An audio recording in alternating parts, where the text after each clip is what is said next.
Good afternoon, Medellin. How's everybody doing? Come on, guys. You know what? I want an exercise. Everybody, de pie. Everybody stand up.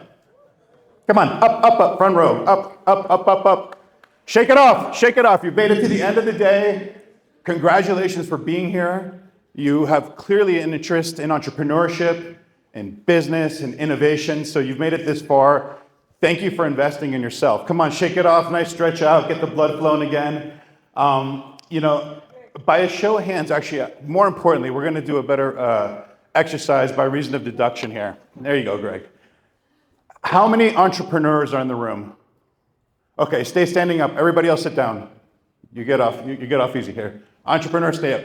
Entrepreneurs, how many of you have been in business for more than 5 years? Okay, the rest of you sit down. Entrepreneurs, those of you who have been in business for more than 5 years and have had at least one exit, stand up. Everybody else sit down. You see a common theme here? Entrepreneurs that have had an exit. Of those entrepreneurs, how many of you are multi-billionaires? The rest of you sit down. No que no.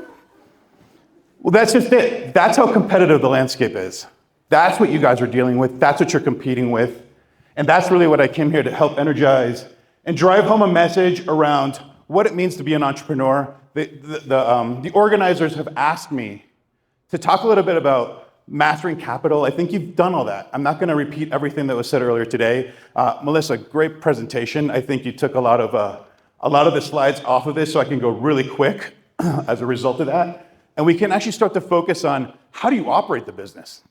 How do you get this thing running? So I am going to go through a couple of slides here that I think are gonna help us, as Melissa said, lay down the groundwork. Here we go. So quick overview themes for today. Raising capital, we've talked about it ad nauseum today. I think we can cover it quickly. Building enterprise value. This is something I'm very, very passionate about, and I think this will be of value to you guys as well. The mindset. How many of you here, by a show of hands, think you have a mindset for exit planning? Ooh, interesting. Okay, the venture capitalists. That should tell you something. There you go. Okay, a founder, good answer. And then the key components of exit planning, right? We're gonna talk a little bit about what the significance of an exit means, okay? And I'm gonna try to make this interactive. It's the last one of the day. Again, congratulations for making it this far, but I'm gonna try to pick on a couple of people just to make this interactive. And I think it's gonna be fun. I think you'll take away something with it. All right, so one of the slides that I wanted to revisit that you've heard over and over today is defining a business versus a startup. And as you can see here, I'm not gonna read everything off of you, but there are very distinct differences, right? One business, neither's one good or bad. They're both great. In fact, to be your own boss is very liberating, but it's also very time consuming, right? So with a business, I think you have, for me, one of the characteristics is that it often has an established revenue model. You're not really innovating, and that's nothing wrong with that. You open your restaurant, your bodega, whatever, and it's good. And we're gonna talk a little more about what that means in a few slides. But the startup has a very unique set of characteristics.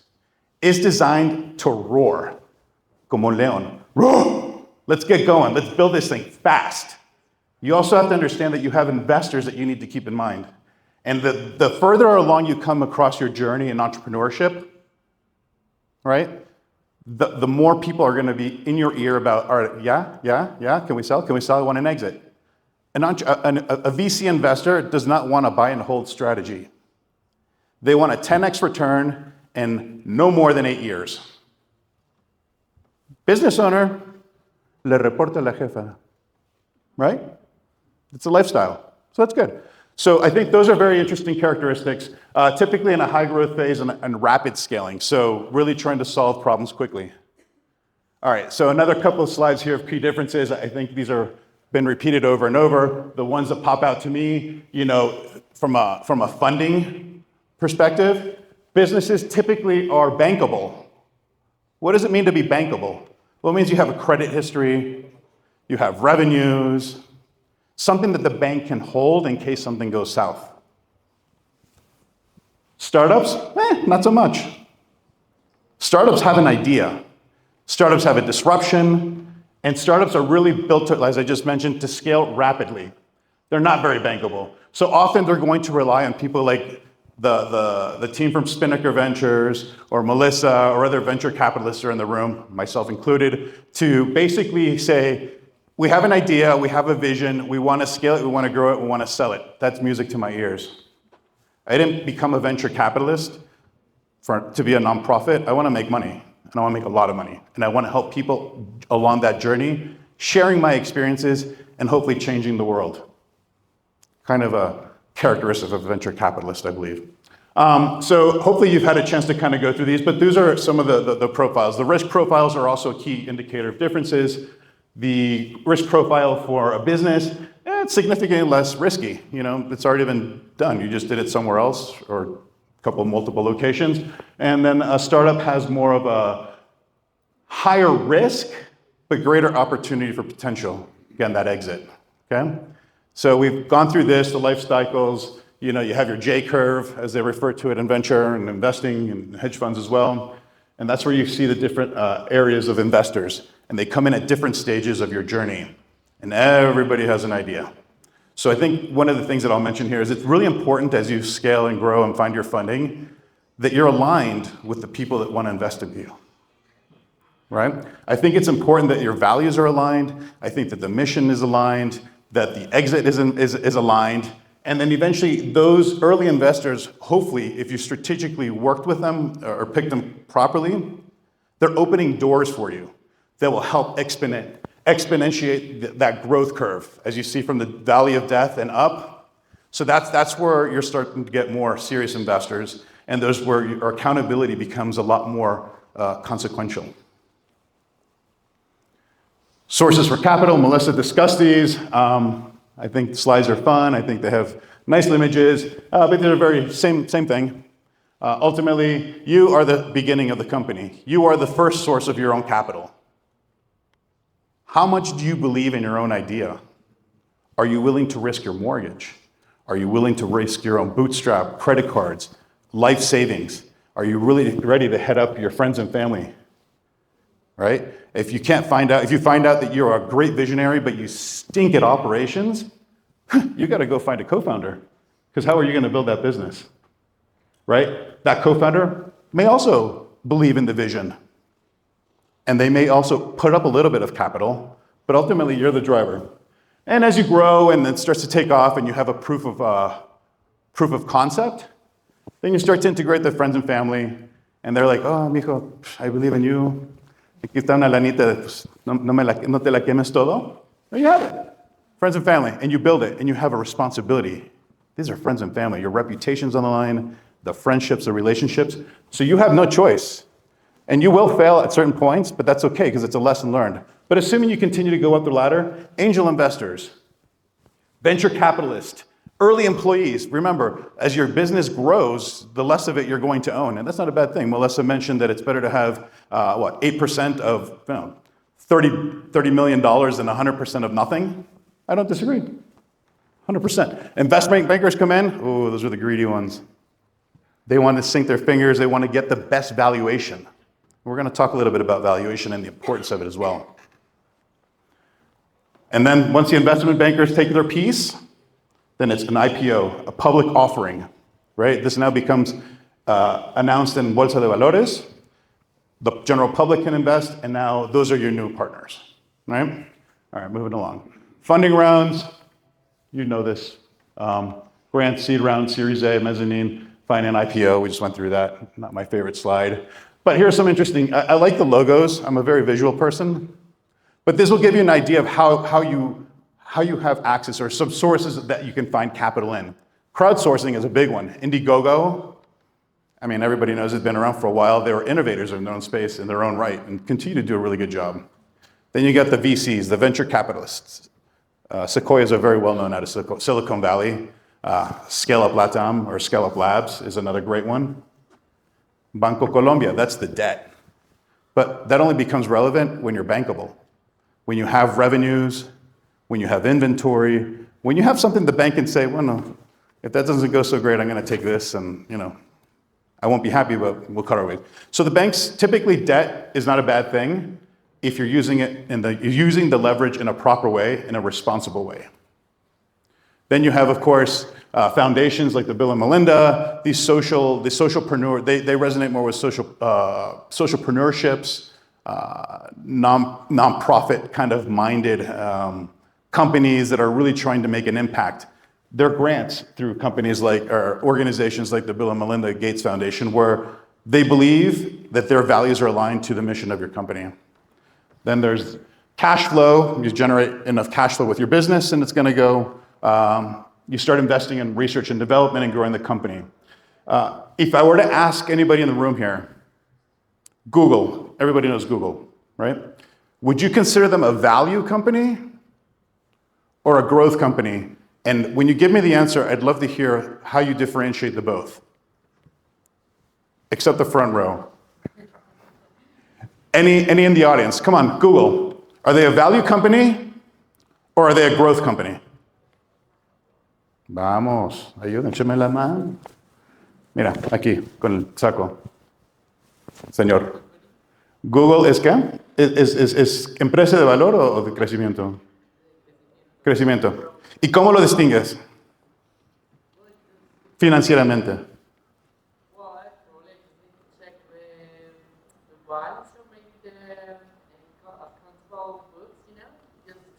Close. Anybody else want to take a bet? So he said that it has to do with some of the accounting, and it has a variance of that. Anybody else want to take a bet? All right, I'm going to pick on the front row now because I can. Mr. Roth, Mr. Bauer, what makes Google a growth company, and how would you distinguish it against a value company? Value companies are very stable companies. So value companies tend to pay a dividend, right? When you reach a certain level in the public markets, they start paying a dividend. A growth company, Google makes a lot of revenue and a lot of profits, but instead of sharing that profits with the shareholders, they take that money and they put it right back into the business, research and development. Growth, right? So that's how you distinguish, that's what I reflected in that cash flow piece. And then advanced sales, I think that kind of goes without saying. Okay. Oh, what happened here? All right, some consideration, understanding capital needs. So when you're going to go raise money, there's some things you need to keep in mind, and this is just a very, very high level of things that you're going to want to understand before you approach somebody for a big check or any money for that matter. Understanding the amount of capital you need. How did you come up with those numbers? What kind of reporting are you using? I think a lot of companies are going to love companies like our Daniel. You're going to arm them with a lot of information that will hopefully help them grow. We love what you're doing. I think that's a great company. That's a great example of how one innovation is leading to multiple other innovations, a 10x factor. That's a sweet spot for venture capital, by the way. Two types of capital. We just talked about that, the growth companies. Equity financing, that's basically, I give a little bit away of ownership. I'll give you 5% for X amount of money. Or the debt, that's when you go to the bank and say, I want to borrow, and you end up paying a little bit of interest. Actually, recently you're paying a lot of interest. But the money, if you need it, you need to get it. Preparing for investors, we just talked about that as well. Know your numbers, know your company, know your story. Typically, there's a saying that says, let the numbers do the dancing, right? They tell a story. Again, we had a great startup here. Our Daniel helped us just figure that out too, using technology to help create a story for decision makers to say, here's where we need the money, here's how we can substantiate it, here's where our needs are, and here's, by the way, how we're going to pay you back. That's the most important part, right? All right, so let's go to the good stuff here. Uh-oh.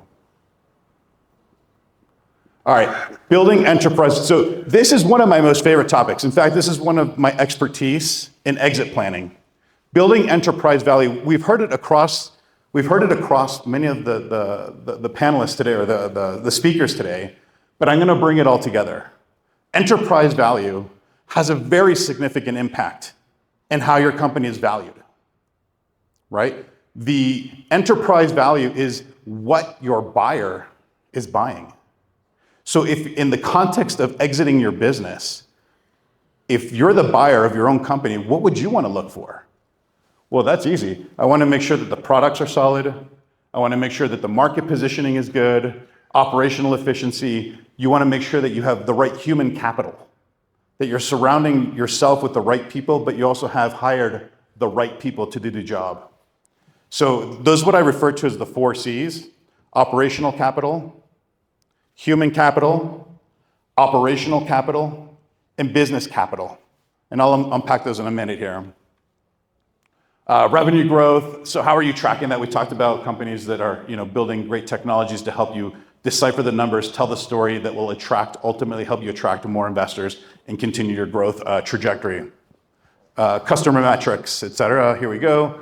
Adapt your strategies to the local market. Now that's something that's very unique here. I've had a unique opportunity to get an insight into how Latin America operates. And I think I'm seeing some polarity, which is very interesting to me. And I think Latin America has been, for the last few years, really innovating. But at the beginning of this whole tech boom, more recent, in the most recent tech boom at least, they were taking a lot of existing technologies, which is nothing bad, and they just adapted it to the local economies. I think a great example is Rappi. Rappi has no need to ever go to the United States. They dominate Latin America. They're a unicorn. Mercado Libre, same thing, Libre. They have no reason to go to the United States. They dominate their markets. So if you're going to dominate something, understand how you're going to dominate, who your customers are, and where it's going to resonate the most. And it's okay to have competition. Those companies are actually competition to Uber and Amazon, but they're not really infringing on the footstep, their core business per se.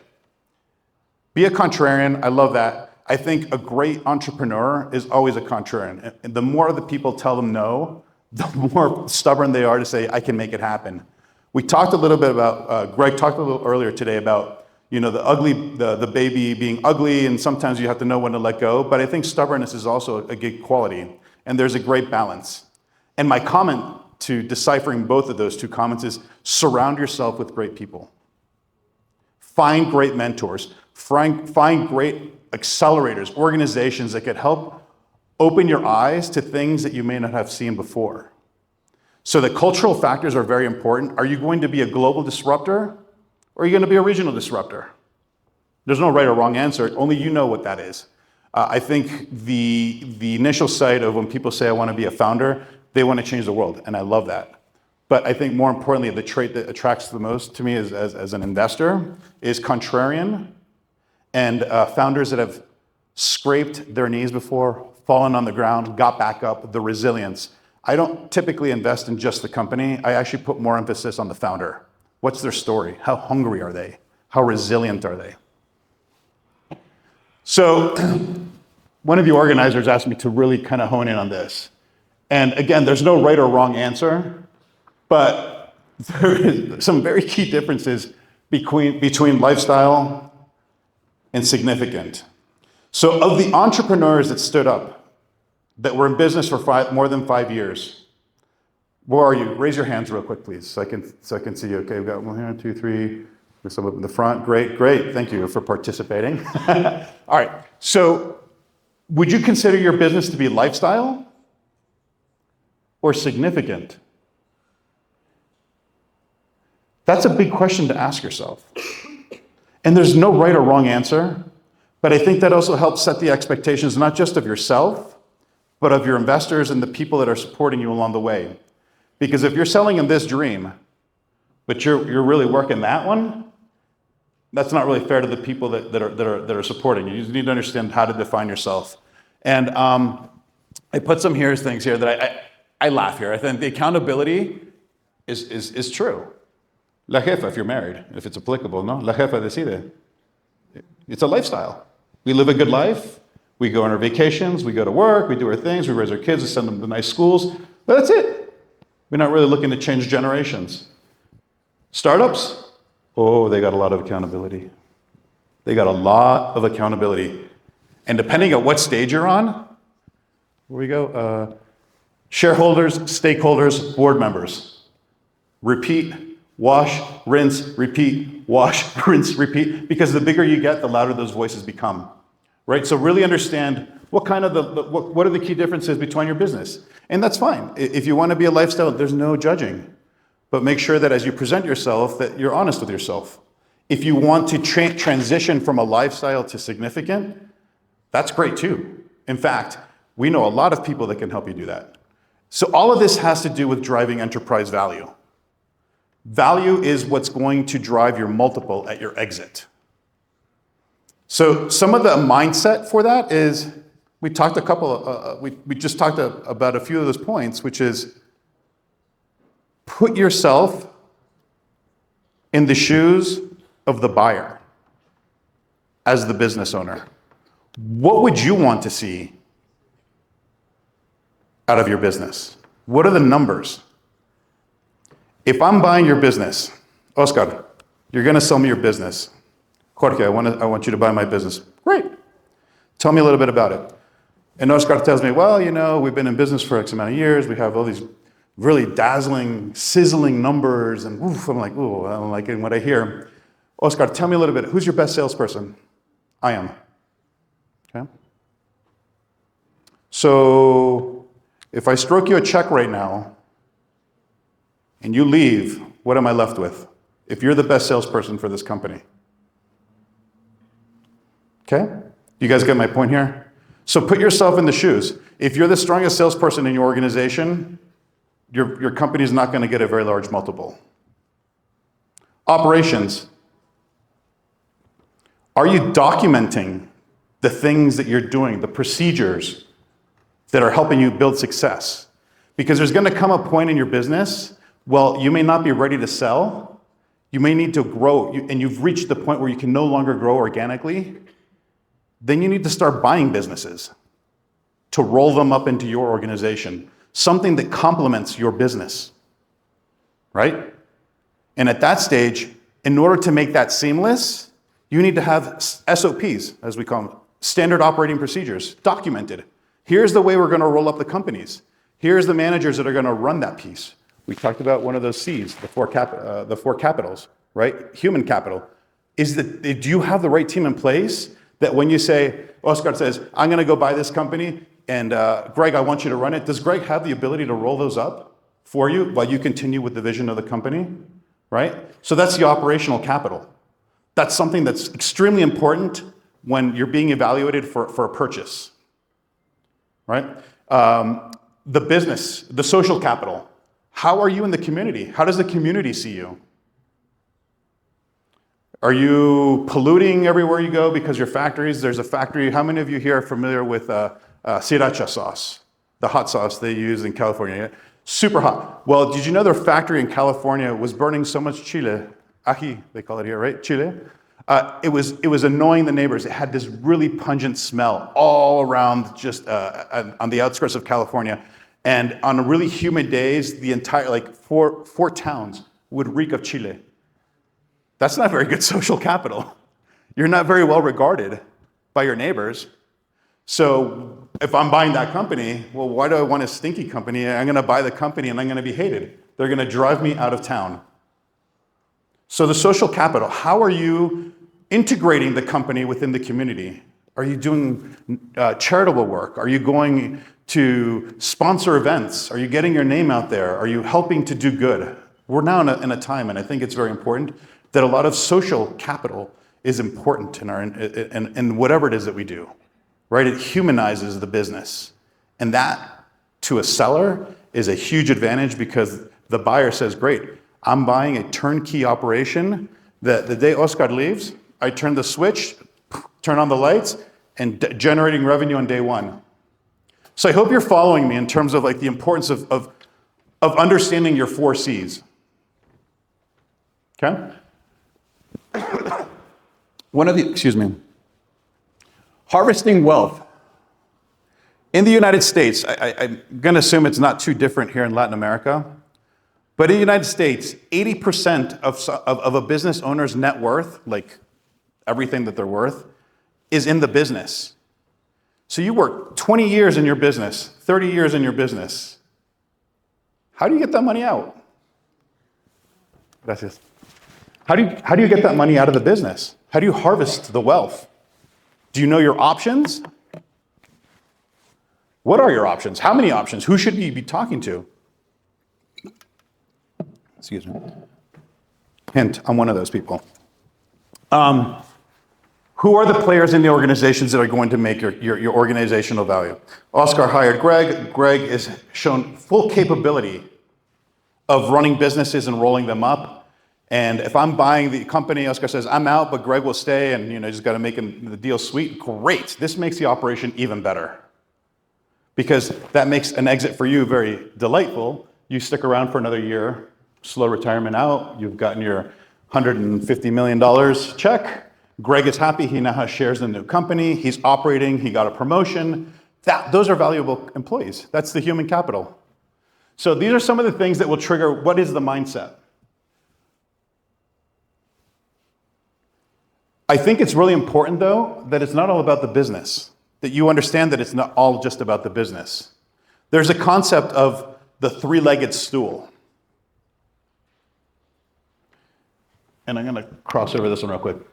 So the three-legged stool, I'm going to flip this to the next one here to give you a better one.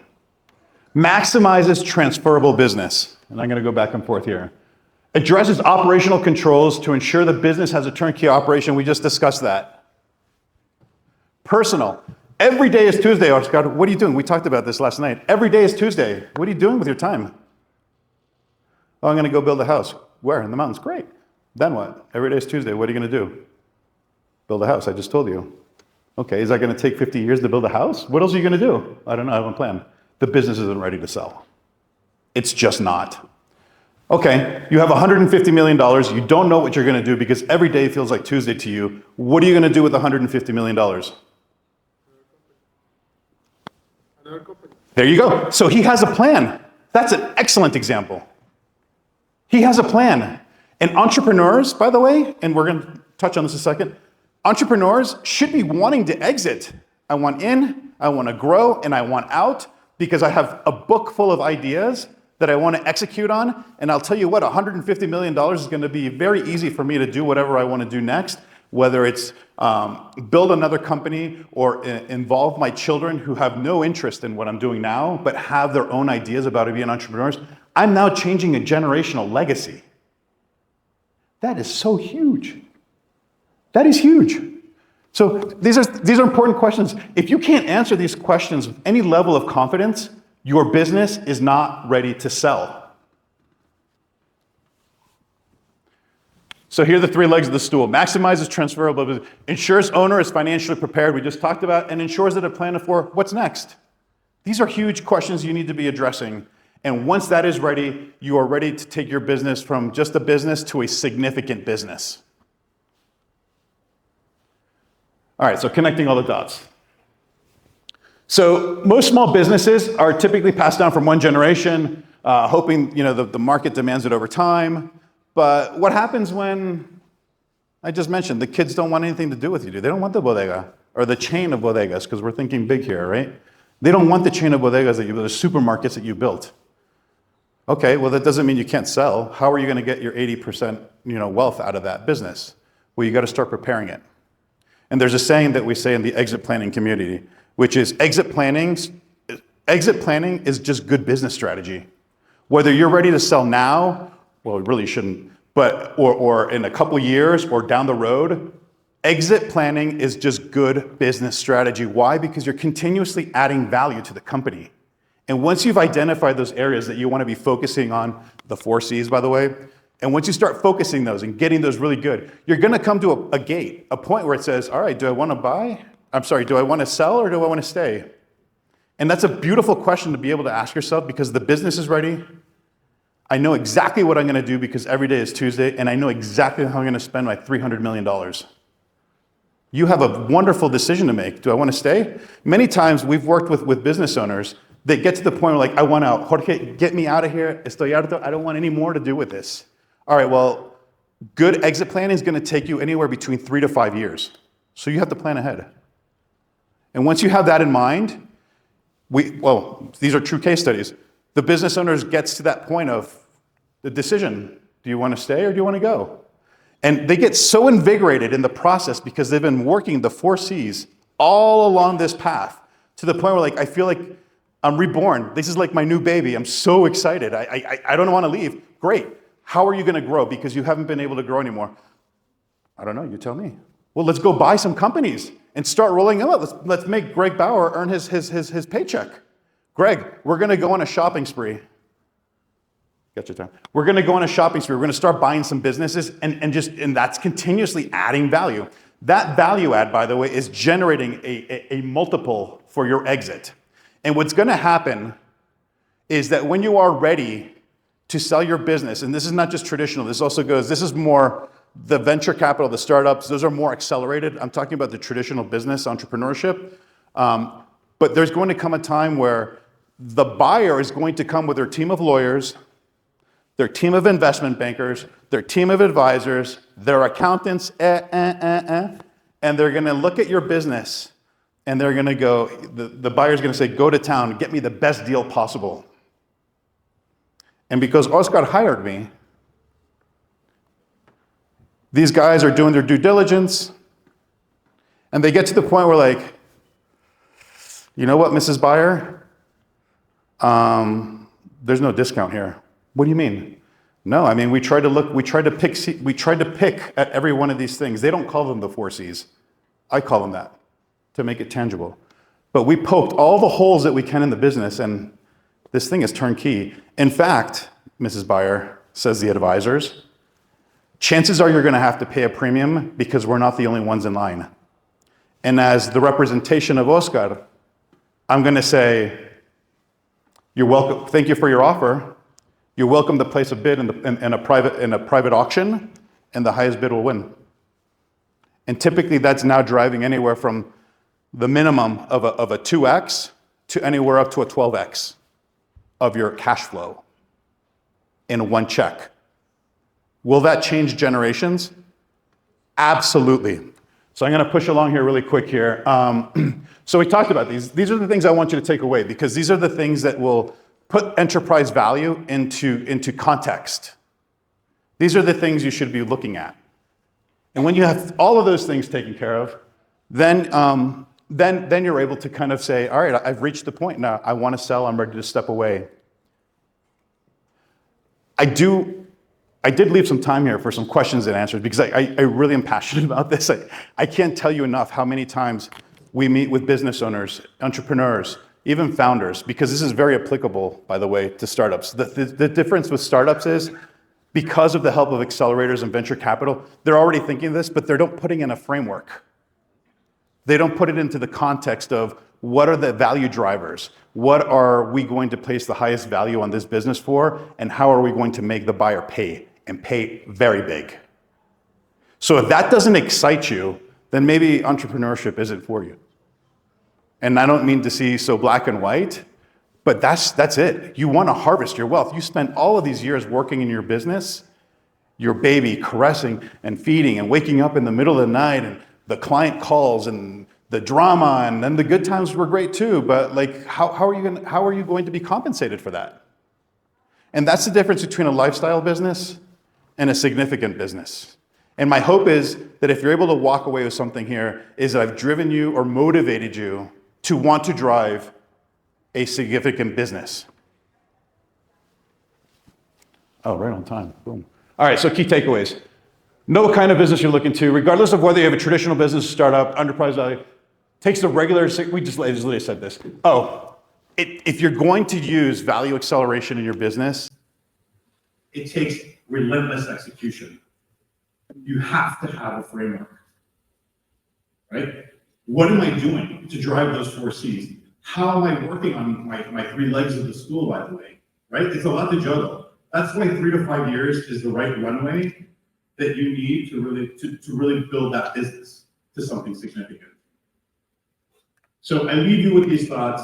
I thank you so much, Medellin, Rosa, the organization. Thank you so much for having me.